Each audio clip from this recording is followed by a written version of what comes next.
আসসালামু আলাইকুম রহমতুল্লাহ। আশা করি সবাই ভালো আছেন। আলহামদুলিল্লাহ আমিও ভালো আছি। আহ, আমি সৌদি আরব রিয়াদের মধ্যে আছি।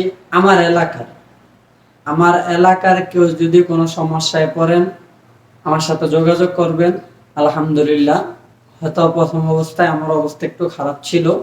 আলহামদুলিল্লাহ আমাকে আমার গ্রামের অনেক মানুষ অনেক উপকার করেছে, অনেক আশ্রয় দিয়েছে। এই আলহামদুলিল্লাহ অনেকের দোয়া আলহামদুলিল্লাহ আমার পরিস্থিতি এখন অনেকটাই ভালো। আর যেটা আল্লাহ তাআলা এখন পরিস্থিতি ভালো রেখেছেন তাই এখন আপনাদেরকে বললাম। সামনে যদি আল্লাহ তাআলা পরিস্থিতি ভালো রাখে অবশ্যই সব সময় আমি সবাইয়ের জন্য এই কাজটা করার জন্য চেষ্টা করব। যে কারো যদি কোনো থাকার সমস্যা হয়, আমার এলাকার কারো যদি থাকার খাওয়া দাওয়ার কোনো সমস্যা হয় অবশ্যই আমার সাথে যোগাযোগ করবেন। আমার লোকেশন হচ্ছে আপনার রিয়াদ উম্মুল হাম্মামে।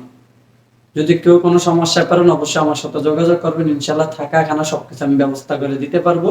আর কাজের এই বিষয়টা হচ্ছে পরে, আপনার এখানে আসার পর যদি কারো কোনো বিপদ থাকে, সমস্যায় থাকে, আসার পর দেখা যাচ্ছে কাজ অবশ্যই ইনশাল্লাহ এখানে আসার পর বিভিন্ন কাজ আছে, অবশ্যই আপনি কাজ করতে পারবেন।